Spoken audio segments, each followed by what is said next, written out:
for today's webinar on artificial intelligence for business analytics. You're in for a great treat today between our information sessions on the Masters of Business Analytics and the Masters of Management, as well as the special treat that you're in for our sample lecture today. I'll start off by introducing myself. I'm Natalie Seresrafil, Recruitment and Admissions Manager at the Business School, and I oversee the MBAN program. I'm joined with my colleague Kevin Lai, who is also a Recruitment and Admissions Manager, and he oversees the Masters of Management program. We're joined today by a very special guest, Professor for the Analytics and Technology sector, Professor Jean Lee. Thank you, Jean Lee, for joining us today. And yeah, so our audience is really in for a big treat. He'll be giving us a sample lecture of one of his lectures exploring the topics of artificial intelligence and business analytics. Now I'd like to acknowledge that UBC's Vancouver Point Grey campus is situated on the traditional, ancestral, and ceded territory of the Musqueam people. I'd also like to acknowledge that you're joining us today from many places near and far, and acknowledge the traditional owners and caretakers of those lands. Looking at the agenda for today, for the first portion of the webinar, Kevin and I are going to give you an overview of the Masters of Business Analytics. Let's call that MBAN for short from here on out. And the Master of Management, we'll call that MM. And then we'll hand things over to Professor Jean Lee for a sample lecture, and we'll conclude with some Q&A. Throughout the webinar, if you have any admissions related questions or any questions for Professor Jean Lee, please feel free to type your questions in the chat or in the Q&A box, and we'll be sure to address them throughout the session. You can also contact Kevin and myself directly for any queries you have, or shoot your messages to the general MBAN or MM inboxes. So let's dive right in and start by exploring the MBAN program. Learning about business analytics, the field of business analytics has exploded over the past few years, and more organizations are recognizing the need for this important skill set, especially in the face of a time like a pandemic, for example, and changing economies.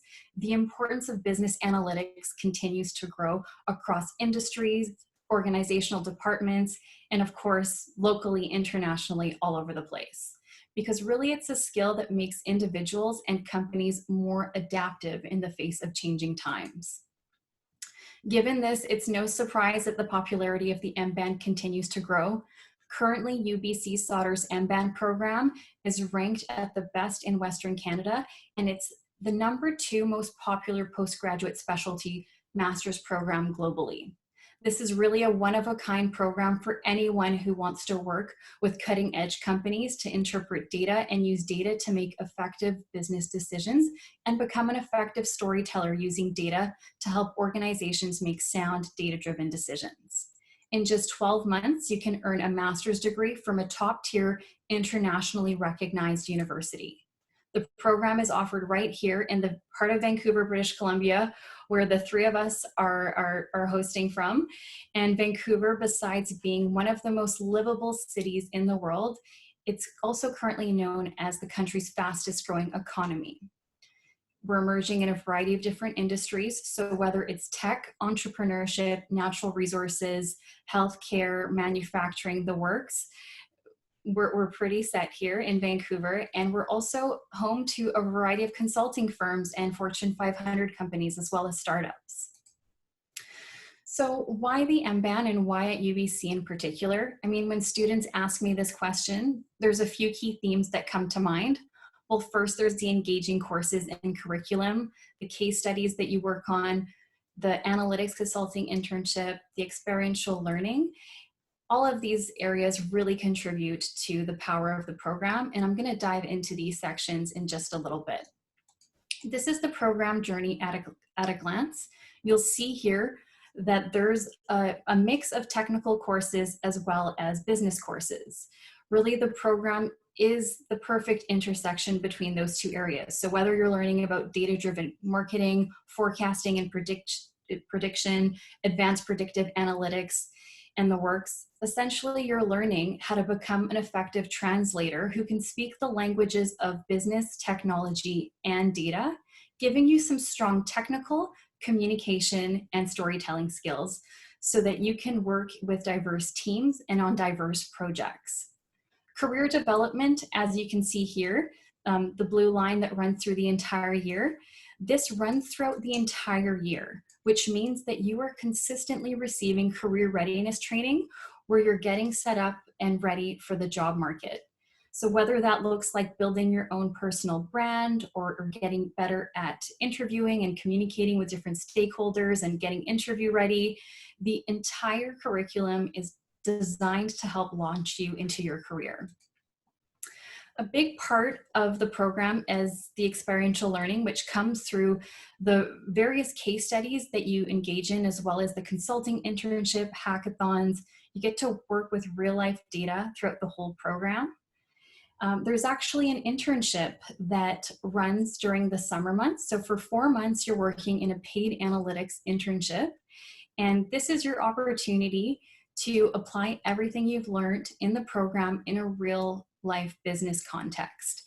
Most of the opportunities are right here in the heart of Vancouver, but they can also be out of province or even out of the country. Here's just a few examples of some of the analytics consulting internships that our students have engaged in. So for instance, you could be working with an organization like Canada Post to better manage their impeding challenges during peak seasons like Christmas or major holidays, for example. Or you could be helping support major airline companies determine, okay, how can I create and create more efficiencies during very high consumption, busy times like takeoff or landing, for instance. The Business Career Center is probably one of the most valuable resources that you also gain access to as well. Starting day one, you get access to your own personal career coach, which will be assigned to you and who will be there to help support you and make sure that you're reaching all your objectives. You can be put through training through them, touch base with alumni, engage in mentorship opportunities, as well as access to company info sessions with employers, professional development programming through assessments, and a variety of online trainings. Let's have a look at some of your fellow classmates. So as you can see here, your peers are coming from a range of different backgrounds. And although work experience is not a requirement for the program, the average work experience is about 4 years. Our post-program success for employment is also quite high at about 91% for our alumni who are gainfully employed within 3 months of program completion. And there's always a few that go off and pursue their own entrepreneurial ventures, and that's great. We really do support that, and there are also lots of resources and opportunities for our entrepreneurs. So our alumni, they're going off into a variety of different industries, whether it's tech, financial services, healthcare, natural resources, and they're working in roles such as business analyst, data scientist, technical analyst, technical project managers, and more. Here are some of the companies that are hiring our MBANs. You can see some familiar logos over here. And as you can see, they're spread across a variety of different industries. So the opportunities are there, and our alumni are landing in some pretty wonderful roles. Let's have a look at some of our admissions requirements. Due to the academic rigor of the program, we do require that you meet our GPA requirements and a competitive GMAT score. And although work experience is not a must-have, it could be seen as a nice to have or something that can help elevate your profile. References, we require at least 2. They could be either academic or professional. We do prefer professional supervisory. And as part of the application process, we will require written and video essay questions to be answered. And this is really an opportunity for us to better understand you, your personality, your work style, your attitude, your overall goals, and your fit for the program. You can even have a look at some of the past video submissions by going on YouTube or Vimeo and looking at some of the past videos that have been submitted. You'll notice in many cases that we're not expecting any kind of fancy video editing skills and effects. We don't expect a Quentin Tarantino type production. Really, we just want to see your personality and your communication styles there. And the English proficiency. This is only required for individuals who earned their degree at an academic institution where the primary language of instruction was not English. So for instance, if you studied in Italy and you got your degree in English, so the primary language of instruction was English, you will not be required to take the English proficiency. And the last stage is the personal interview. Our first deadline is coming up, as you can see, in just a couple weeks at the end of this month. So make sure you're dotting your I's, crossing your T's for that submission deadline, and reaching out to myself for any kind of MBAN support that you need. And any kind of help you need in moving your application forward, you can also definitely reach out to our general MBAN line as well as myself. We can make recommendations and guide you so that you can present your strongest application and be your biggest advocate in the admissions process. And now, without further ado, I'd like to turn things over to Kevin. Kevin will be covering the MM portion of this webinar. Kevin, over to you. Great. Wonderful. So thanks, everyone. Thanks so much, Natalie, for your wonderful presentation. Again, my name is Kevin, and it's my pleasure to present our Master of Management, or what I will be calling the MM here at UBC Sauder. Natalie's already mentioned the accolades and rankings for UBC Sauder and the business school, and the MM here at Sauder is no different. We were the first in North America to develop a Master of Management 12 years ago, and our status, our diversity, along with our alumni, have helped us be ranked and recognized by the QS Business Master Rankings as #1 in all of Canada, 3 years in a row. But what exactly is an MM? So firstly, our program is designed to provide non-business bachelor students with the skills and knowledge to gain a competitive edge in the job market. And today, we're going to talk about 3 things that make our program, in particular, stand out. Our program is a 9-month program starting in August 2021. And looking at the program journey here, there are 3 ways that we've designed our program to help our students launch their careers. If you look here, there are 3 basic pillars to our MM program. Firstly, our students get personalized career coaching, similar to the MBAN, starting from day 1, which will help them shape their goals and their career journey. We actually start all of our career coaching with an emotional intelligence assessment, which makes us stand out from other business schools. So you start off by learning about your emotional intelligence strengths, your weaknesses, and then we start building in elements such as company information sessions, networking sessions, mentorships, alumni connections, and more. The second thing I want to focus on is, of course, our curriculum. We teach our students business fundamentals in an innovative manner. And of course, this will all be hands-on practical knowledge that you'll be able to take with you for the rest of your life. And the third pillar is, of course, our community business project, where our students will act as consultants in a special project with nonprofits and social enterprises. The first point I will focus on, though, is our curriculum. So as you can see here, this is only a sample of the coursework that you'll do in the program. It's a broad spectrum of business and management disciplines. And you're going to be taking courses in accounting, finance, marketing, OB, but also courses in leadership, creativity, entrepreneurship. With the MM, I usually like to say that the classroom is also not only your community, but it's also going to be your boardroom. We build all of our courses here within the business school around experiential coursework. So it's going to be an assortment of lectures, case studies, group projects, live debates, and presentations. And you'll move through the program as a cohort. So this classroom, as I mentioned, is really going to be your network and your community for these 9 months, and also for life. Now, the key to experiential coursework is that it gives you expertise that you'll take with you for the rest of your life. And as you can see here from Michael Ma, who's one of our alumni who became a dentist, they love the fact that what they do in the classroom is practical and has real life implications and applications for them in their careers. Now, another way that we build experience into your time here with us is something called the Community Business Project. And in groups of about 3 to 5, students will be connected to a nonprofit or social enterprises. And these organizations are going to be your clients, and you, their consultants. Essentially, this is going to be your playground. You'll take what you learned in class and use it to do good and help community partners solve unique business challenges. Now, the third thing, as I mentioned, would be the wonderful career services and coaching that you'll gain with your coach in the program. And having a career coach in your corner has helped our alumni achieve wonderful things with their career.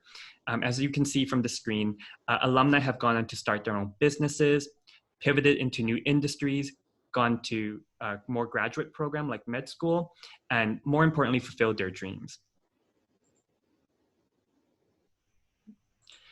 Now, being part of the MM program also means that you'll gain access to exclusive benefits with our status in what we call the Global Network for Advanced Management. This is a network that was started by Yale University, and UBC is honored to be the only Canadian school that's part of this network.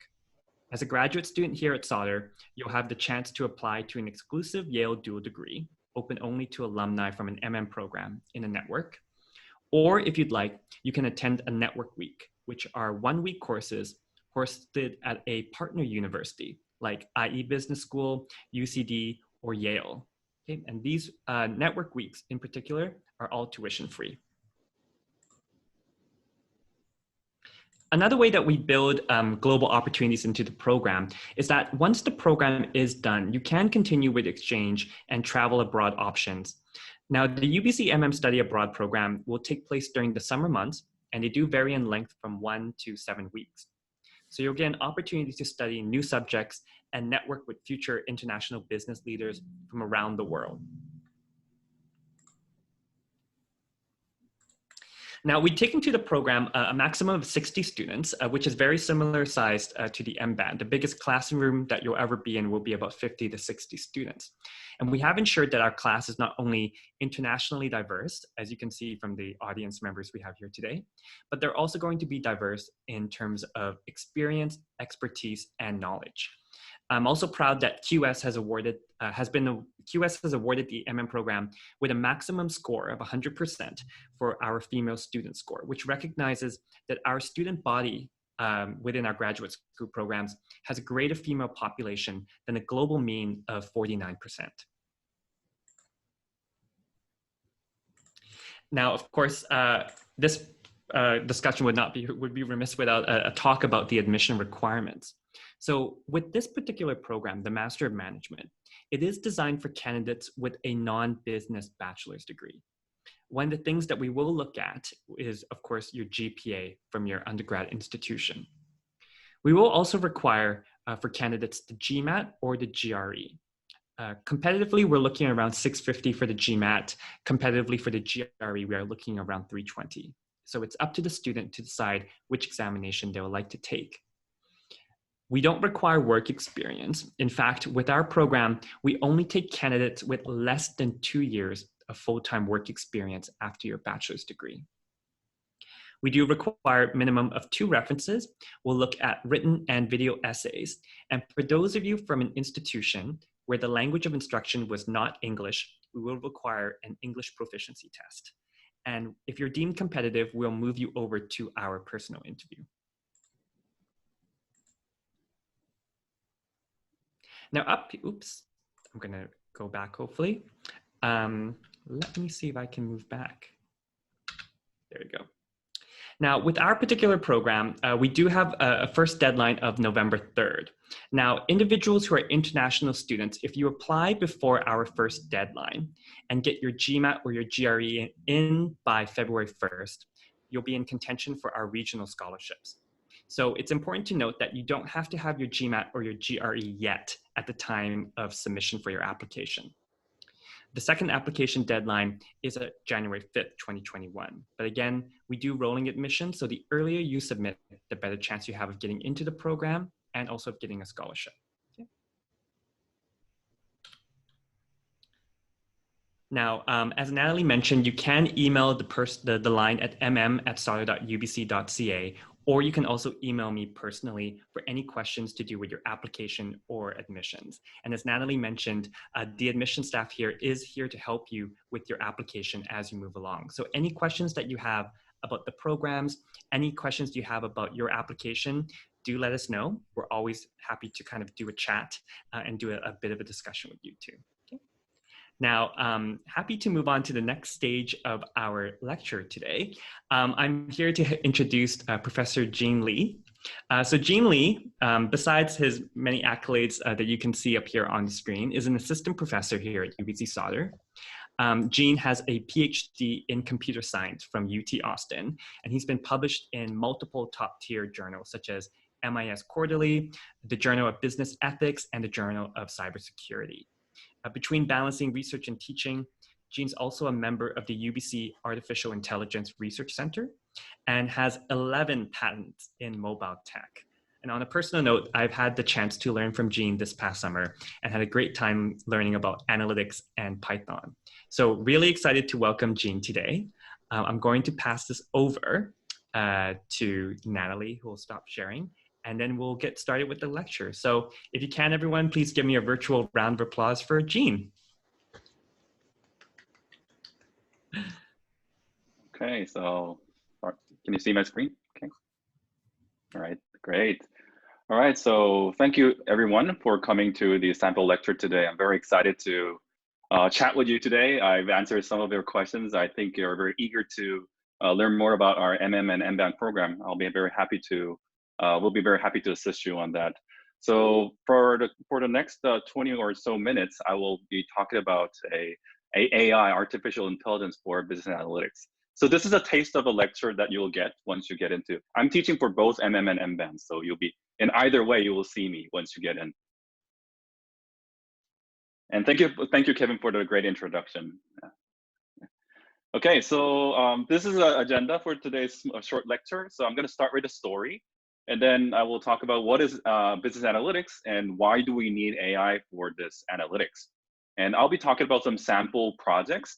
And then at the end, I will talk about what specifically you're going to learn in an MM and MBAN analytics class that I'll be teaching. So again, so if you have any questions, feel free to use the Q&A box or the chat. Maybe when I'm speaking, I may not type in, but after I will try to answer to your questions or in the Q&A. All right, so let's start with some story. So this is an article about Goldman Sachs, which is, I believe you'll know, in the Wall Street, it's a big investment bank. So back in 2000, they used to have 600 traders, like trading stocks and yelling, and making phone calls. And then, but that's the past. So what's happening now? This is an article in 2017. It says there's only 2 traders left in the floor. So what happened? Instead of these 600 traders, they actually they have 200 computer engineers who are analyzing the financial data and making automatic decisions. It's called algorithmic trading. And because of this big technology and analytics, so there's a big shift in the labor market. So this is a graph I got from a Nature article. So the left-hand side below, you can see over the years, what are the blue line is the productivity, and the purple line is the median income of the people. So you can see from around 1980s, so there is a gap, growing gap between those 2 lines. The reason being is that it's really the productivity that has been enabled by the technology and analytics. And as you can see at the right-hand side, so the employment type, the clerical or sales kind of jobs are growing. I mean, it's going down, while the professional and service employment types is growing rapidly. So you can imagine like this is a big change that's happening right now. Some people call this the 4th industrial revolution. So maybe you have heard of the 1st industrial revolution, which was enabled by the the mechanics and the steam engine and water, those engines that enabled a large mass production in the factory. That made a big change in the society. And then there was an electricity coming in and the IT system that enabled the third revolution. So what is so different about now in the fourth revolution? It's the analytics and technology. It's not just about the computer, it's also the physical world. It's not only the online, it's also making the change in your offline real world. This is one of my favorite article. Its title is "Why Software is Eating the World." So maybe you have heard this name, Mark Andreessen, who is a very famous venture capitalist and who invested early on in the Facebook and the Airbnb and a lot of different startup companies. So his claim is that software is eating the world. So technology, analytics is eating the world. Why? The question is why now? So I think there are the two main reasons we can talk about. So the first one is the big data. So now with the technology, your smartphones, you generate a lot of mobile data, and also the social media, you can post, you can have your opinion in textual format. In the Instagram, you take a photo and make a filter on it, share with your friends, and the videos from YouTube. It's a lot of data sets that have been generated in this big data era. So when people talk about big data, there are 5 different metrics, 5 V metrics people talk about. And what I want to talk about today is the variety and the value that we can get from this. So one is the raw material, which is the data. The second factor is the computation power. So there's a famous law in the electronic and chip industry called Moore's law. So if you look at the right-hand side graph, the x-axis is the year, y-axis is the number of transistors in a chip, integrated chip. And y-axis is in the exponential scale. So even though you see it's a gradual increase, it's actually exponential increase. So because we have the large data set on one hand, and you have a powerful computer, if you combine these two things together, it's a very big thing that's changed. So next question, what is business analytics? Instead of giving you a more conceptual understanding, I thought maybe I'll give you some concrete projects that I have been doing in my career. So this is back in 2005. This was my very first, during my master's degree, I had a chance to work for Goldman Sachs, which happened to be the example company I mentioned in this beginning. So they have this home trading system. So this is to think about this is 15 years ago, people started to use BlackBerry to email each other and then do home trading. And because this is such a large distributed system, they wanted to have a real-time monitoring system. So what I did in this project is to gather a lot of data sets, real-time logs of transactions and the system's health, and then put it into real-time monitoring system. So now you feel that's a too obvious thing, but back then we didn't really call it big data or analytics, but this is obvious. But because of this real-time monitoring capability, you can make real-time data-driven decision, which can improve your firm performance. Another project I want to introduce. So this is 9 years ago, 2011. So I work for AT&T, which is a telco company in the US. It's similar to TELUS in Canada. Let's think about 9 years ago. So this was a time when first iPhone 3 was introduced. So what is the big deal about iPhone 3? Now we have iPhone 12, right? iPhone 3 was introduced. Then people started to, so Apple allowed third-party developers to introduce their apps in the app market, right? So people got so excited, they started to use mobile phone, use their 3G network. Now we're 5G LTE, 4G LTE, but it was back in 3G network. But AT&T was not really ready for this high demand, okay? So when you have your service problem, what would you do? So traditional way would be to make a phone call and say, hey, my phone is not working, my internet is slow, etc. However, the thing is that it takes a very long time to talk to a customer representative, right? So what happened back then was there was this new innovative technology called social media. So Twitter, Facebook, and all those different social media services were introduced and people started to tweet about their complaints. So AT&T recognized this, and then they started to collect these tweets, complain about AT&T services. So this was a project I worked on. So if you look at the map below, you can see the red dots are where the complaints are coming from. So by using text mining, you can understand is it positive or negative tweets about AT&T, and then with the geotags, we can locate where it is coming from. In the middle, you can see the title of the keywords, so that describe the incidents of that moment. So this one specifically there was a 3G network outage in the Miami, Florida area, the third row over here. So this was a power of big data analytics people started to realize. More recent project I've worked on, this is on the startup industry. The startup entrepreneurship is very big in Vancouver. There are a lot of acquisitions going on between the companies. And for this project, we wanted to use text analytics to analyze what kind of business they're doing, and then using that to understand the merger and acquisitions.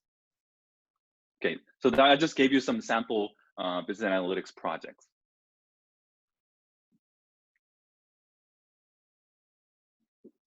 Okay, so the next question I want to ask is, why do we need AI?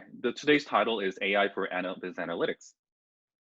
So let me go back to the big data, the 4 or 5 V's of big data. So it's volume, velocity, variety, veracity, and value.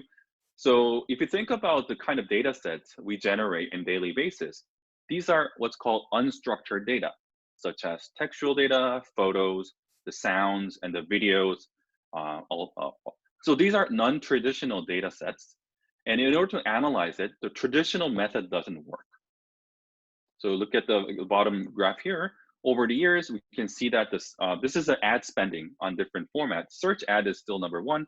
Social media display is number 2. Video are number 3. It's fastly growing. So in order for the business to understand these unstructured data, AI is the key. So I'm going to give you some example projects. Oh, by the way, these are also the research project I'm doing. So maybe during the course, I may be introduce some of those. This is a project that I collaborate with Yahoo. So Yahoo have acquired this microblogging service called Tumblr. And in Tumblr, a lot of brands are using Tumblr to promote their new advertisement, new products, or engage with the customers. When they make a post, obviously they're going to use photos and text. So this project was to analyze the images, try to understand what kind of images are in there, and to see if we can predict the number of likes and shares based on the textual and the visual aspect of the post. It turns out that we can pretty accurately predict those numbers using image analytics. This is a very exciting, one of my most recent projects on video analytics. Now with the COVID, we're now with a Zoom, and a lot of video contents are generated. So you may watch a lot of Netflix videos, right? And the YouTube videos, I myself as well. So, so whenever you go to YouTube, sometimes you see this ad in front of it, right? And you have an option to skip the ads, right? So what happens is that if you don't like the ads, like you're just gonna skip it and then there's no money exchange at all. But however, only when you complete watching the ad, the advertiser will pay YouTube and the content provider. So the question here is that how do you match the ads?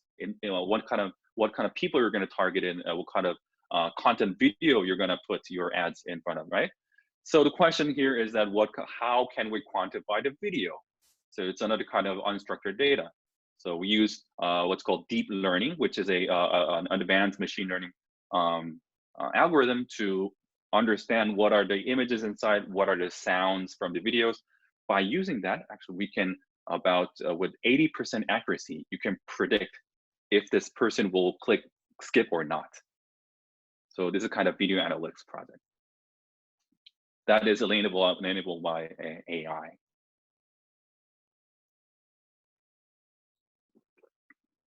Yeah, usually in my real lecture, I usually see the faces of my students so that I can try to read from the class, but it seems like it's only the names I can see, so it's sometimes hard to read the class. But let me pause about a few seconds to see if there's any outstanding questions.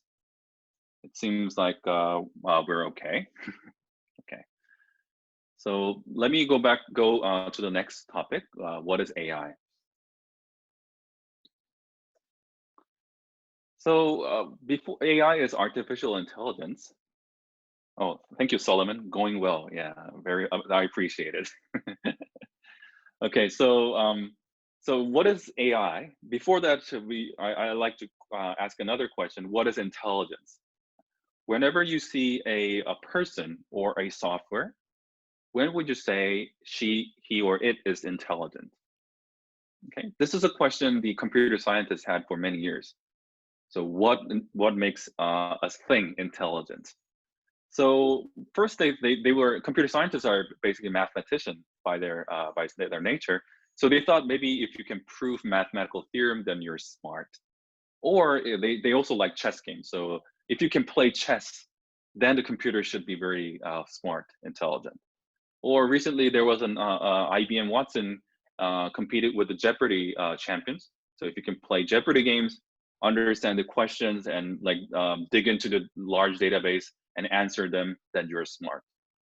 Or if you can recognize photos from the images, objects from photos, or you can play video games, or if you can translate language, play the game of Go. So by the way, these, if you look at the years over here, this was a time when AI outperformed the humans. So it's very, I mean, it's a glorious history, but also it's a bit, sometimes it can be a little scary. The AI is getting more and more intelligence. They can do what people can do traditionally. So in computer science and AI field, there is this thing called Turing test.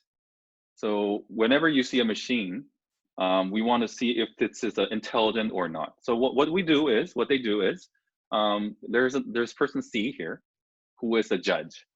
And then behind the curtain, there's either a computer A or there's a person B. And they do chatting during the text, using text. And then if the C cannot distinguish if C is talking to a computer or an actual human being, then we say this computer has passed the Turing test. And it turns out many of the AI systems have already passed this Turing test. So one example I want to talk about is that in Georgia Tech in the US, so they have this they're a very large online AI class. And the students have a lot of questions about the course, of course, yes. And then it turns out there's a lot of repeated questions, as you can imagine. So they had so many TAs to support answer those questions. And then at the end of the course, there was this one TA who was just fantastic. Just even in the 2 a.m., 3 a.m. time, whenever you ask a question, this TA will wake up and try to answer it. Her name was Jill Watson. And then people tried to give her the best TA award. Turns out that Jill Watson was an AI. So based on the historical question and answers, the AI system understand what's going on and try to answer those questions to the students automatically. So this Jill Watson AI had passed the test. So if you're interested in, go to YouTube and then search for Georgia Tech Jill Watson, then you will see a very interesting videos. Okay, so AI, it's a pretty broad area. So if this is a formal definition, so a system's capability to interpret external data, learn from the data, and then make decisions, try to achieve specific goals or tasks. So this is a broad, there's a definition of AI, and then within the AI, there are many fields. The computer vision is trying to see from the images and videos.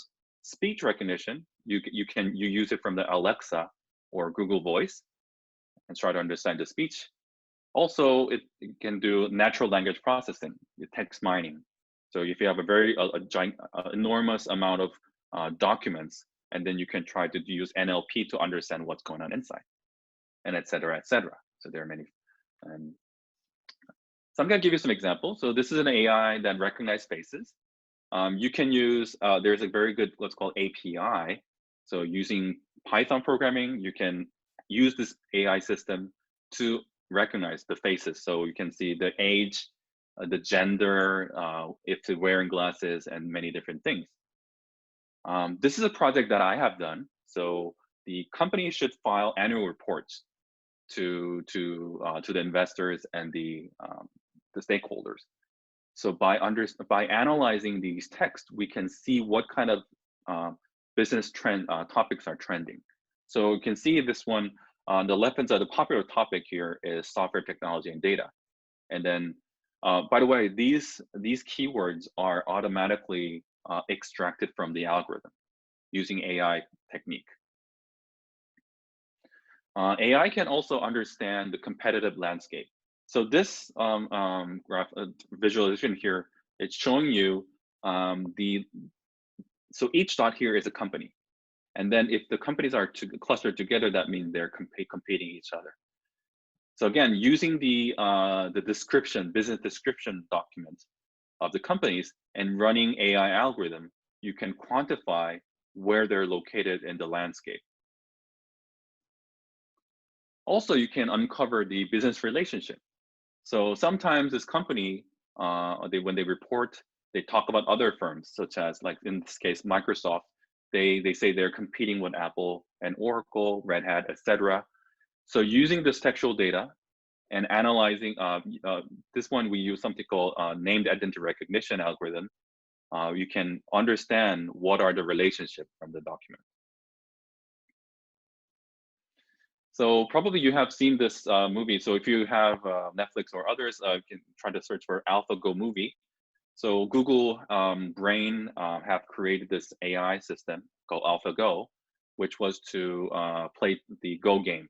So this was a few years ago, 2016. So where the gentleman over here he's the world Go champion, Lee Sedol, and then the left hand side, he's just following what AI is instructing to do, and the right hand side you see the AI system running on the backstage. And then so it turns out the AI people thought Go game is so complicated, AI would never beat human being. It turns out using AI and deep learning algorithm, actually the world champion has been beaten by the AI system. The sad story is that because of this, the champion Lee Sedol thought, oh, what's the point of playing Go if we cannot beat AI system? So actually he retired recently. So because AI is so powerful, people, the business are trying to adopt this AI technology. So if you have if you have a better product, so this is a virtual cycle of AI. So when you have a better product, more people will come and join your service. When they join the service, they will generate more data, right? And using the data, the AI can be even smarter, and you have a better product. So this is a virtual cycle. And this is the reason why many of the AI companies, such as Google and Facebook, they're providing their service for free. But actually, if it's not really free in the sense that they're using your data to train their AI system. A little scary and privacy issue, right? Okay, so let me conclude my lecture by introducing what you're going to learn from the MM and MBAN class. So the word cloud below and the graph here is actually a sample project that my students have conducted previously, both from MM and MBAN. So let me first introduce on the MM side. So I'm teaching BA 515, which is the fundamentals of analytics and technology. So this course, there are two objectives. So MM is not really for the technical. But it's both actually. First objective is to give you the conceptual understanding of AI and analytics and how they are making implications on the business and society. That's the first objective. But also, I've introduced some of the basic programming experiences with Python. So you'll have an understanding of the database, algorithm, IT systems, and some of the societal issues like security, privacy, ethics. Also, you'll have hands-on practices on basic Python, data visualization, and text analytics. And then BA 508, BIT 508 is for MBAN. So this one is more technical. This is the very first period of MBAN. So don't worry too much if you don't have any programming background. This is a class to introduce Python programming and ecosystem. So you have more basic and advanced Python, and then also learn visualization, NLP, and others. So So I look forward to seeing you all in MBAN program. So that's the end of my talk. And this is my email address. So if you have any questions further, please feel free to email me, or also Kevin and Natalie. So that's it for me, and I will stop sharing. Yeah. Thanks, Jean. Thanks so much for that. Thanks, Jean, for that very engaging and informative sample lecture.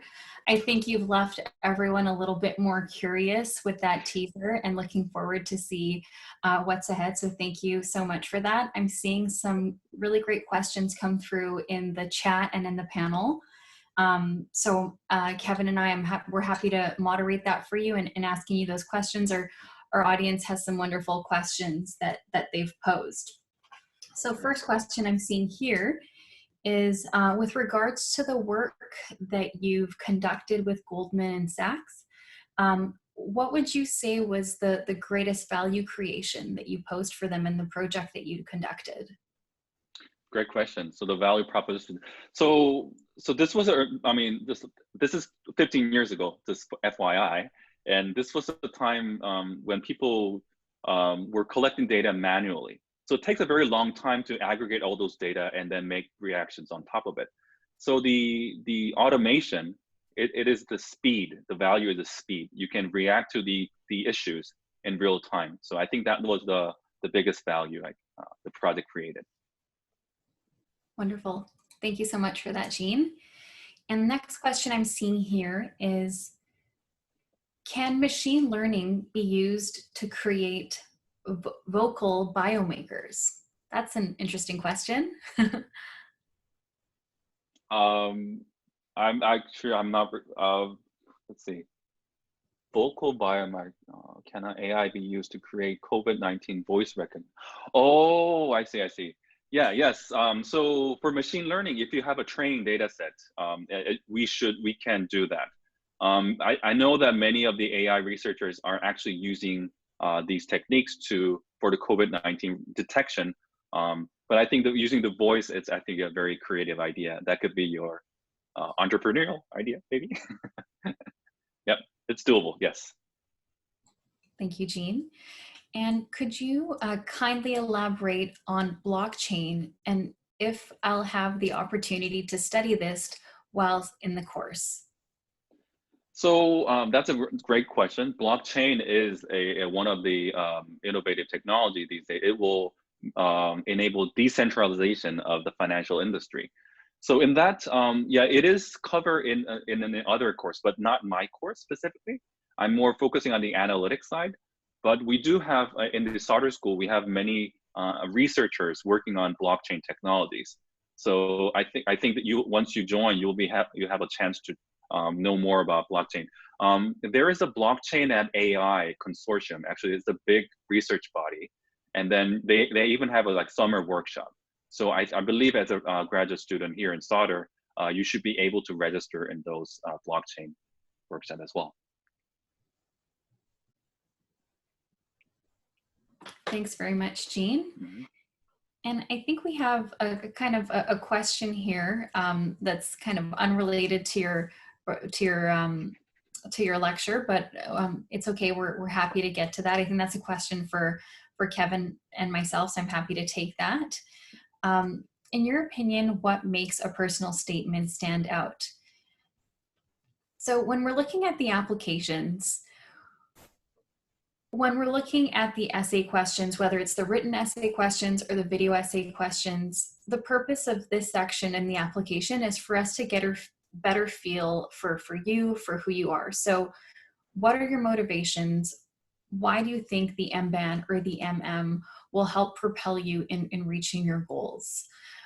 What stands out for us is students who have a clear understanding, first of all, and who they are, in the sense of, these are my strengths, these are the areas that I want to work on through the program, and these are my goals, and this is how I feel that the program can help propel me in reaching those goals, whether it's gaining business insights, technical insights, a greater sense of self-awareness, being a more effective storyteller, We really want to hear from you and understand what your goals are and how you feel this program that you're about to embark upon is the right fit for you and is really going to help support you at the end of the day in propelling you in that direction. I hope that answers your question.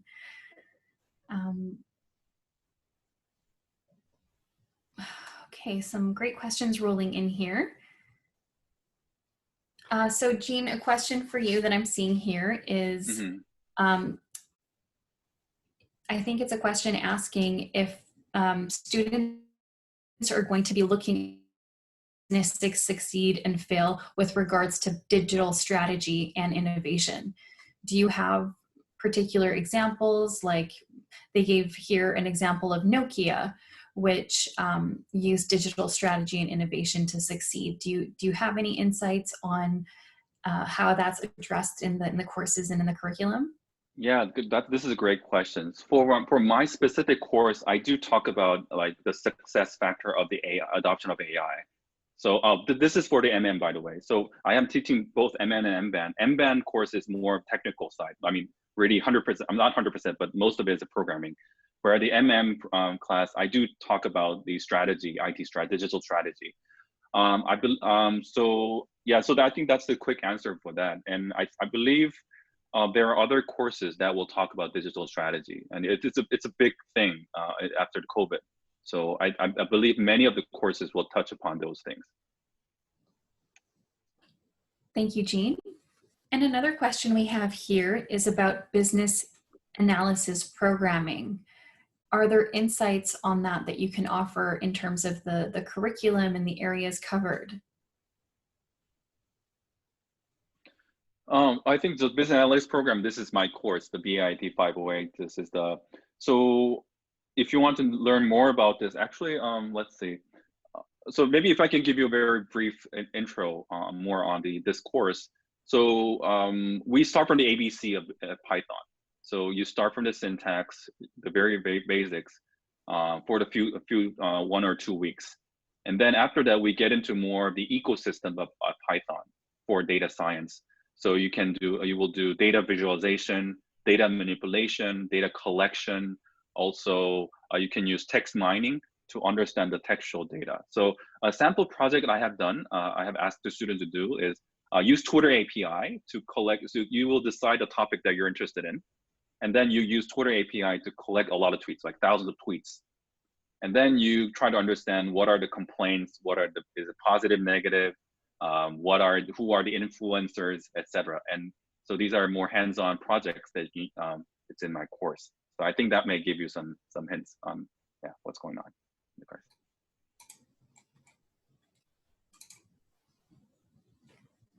Thank you, Professor Jean Lee. We also have some questions arising here about tracing mental health issues using AI. Yeah, I think this is a great question. So in the AI research, people use social media a lot.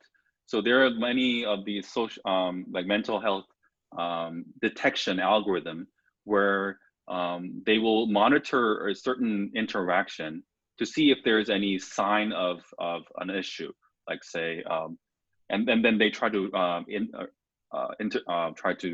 get some treatment to the people. So there are things for the AI for mental. I do see a question on the main difference between SQL and Python. If I can maybe answer that question. So the SQL is for the database query. It's and the Python is more for the data processing part. But they work hands in hand. So Python can call SQL, and SQL not the vice versa. But usually Python is the glue for different systems, and SQL is for the specific database query. For the MBAN program, we cover both Python and SQL.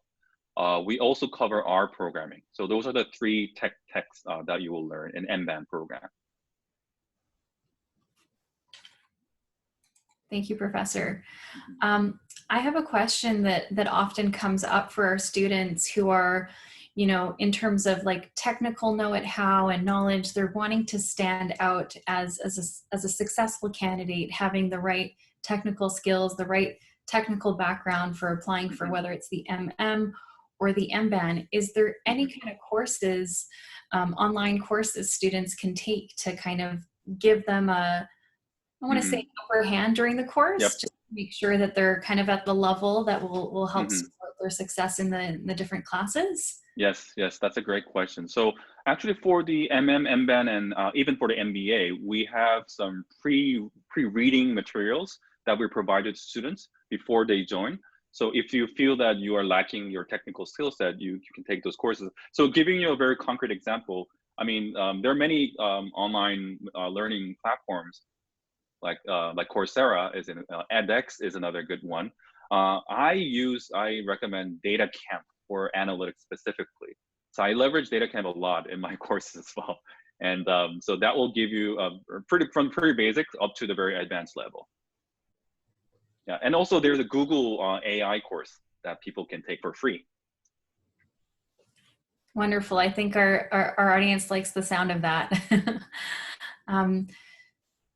So here's another interesting question we got. How to avoid data poisoning in AI and machine learning models that prevent the data. Yeah. So this is a tradition. This people call a garbage in, garbage out problem. So if you have a fancy algorithm, if the data is poisoned, then I mean it's an issue. So there are many different ways to cross-check the quality of the data, and which is a pretty big research agenda in the data science community. So I mean, very basic thing is to do cross-checking. You don't rely on one specific data source. You have multiple data sources. If they speak the same thing, then you can pretty sure that it's valid. But if there's a disagreement, then you need to dig into more and yeah, so data quality is a big issue, yes. Thank you, Jean. Is there any kind of online learning platform that you would recommend for taking some of those technical courses? Do you have a preference, or do you have a encouragement for one versus another, or?